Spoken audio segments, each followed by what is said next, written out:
Pagharap sa pagkabigo. May mga bagay sa buhay na kahit gaano natin kagustong mangyari, hindi pa rin nangyayari ayon sa ating plano. May mga pangarap na matagal nating hinihintay. May mga pagkakataong buong puso tayong naniwala. May mga pagkakataong ibinigay natin ang lahat ng ating makakaya. Ngunit sa huli, hindi pa rin naging sapat. At doon natin nararanasan ang pagkabigo. Isa ito sa mga pinakamahirap tanggapin sa buhay dahil walang sinuman ang nangarap na mabigo. Walang sinuman ang gumising sa umaga at nagsasabing gusto niyang masaktan. Lahat tayo ay umaasa. Lahat tayo ay may mga bagay na gustong makamit. At kapag hindi ito nangyari, natural lamang na malungkot tayo. Natural lamang na masaktan tayo. Natural lamang na magtanong kung bakit. Minsan, ang pinakamahirap na bahagi ng pagkabigo ay hindi ang pagkawala ng pagkakataon, kundi ang pagkawala ng pag-asang inilaan natin dito. Kapag may isang bagay tayong pinangarap ng matagal, nagiging bahagi ito ng ating pagkatao, nagiging bahagi ito ng ating kinabukasan. Kaya kapag nawala ito, pakiramdam natin ay may mga bahagi rin ng sarili nating nawala. Marahil naranasan mo rin ito. Marahil may isang pagkakataon na akala mo ay para sa iyo na. Marahil may isang pangarap na halos maaabot mo na. Marahil may isang relasyon, trabaho o layunin na buong puso mong ipinaglaban. Ngunit sa huli, hindi ito naging iyo. At hanggang ngayon, dala mo pa rin ang sakit nito. Kung ganoon man ang nararamdaman mo, gusto kong malaman mo na hindi ka nag-iisa. Lahat ng tao ay dumadaan sa pagkabigo.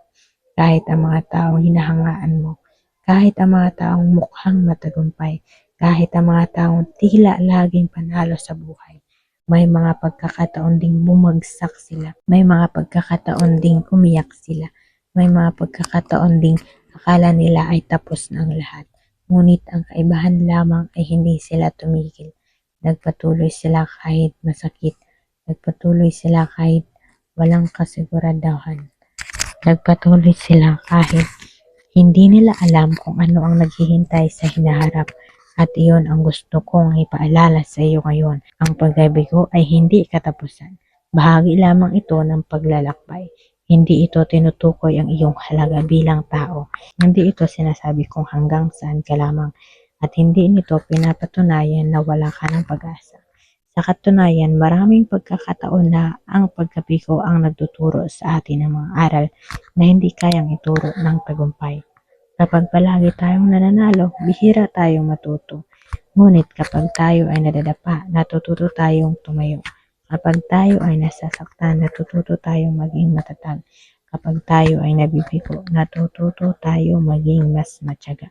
Minsan, hindi natin agad maunawaan kung bakit nangyari ang isang bagay. Hindi natin agad nakikita ang dahilan. Ngunit habang lumilipas ang panahon, may mga pagkakataong mapapaisip tayo. Kung hindi nangyari iyon, marahil hindi tayo magiging ganito katatag. Kung hindi tayo nabigo noon, marahil hindi tayo mapupunta sa mas mabuting direksyon.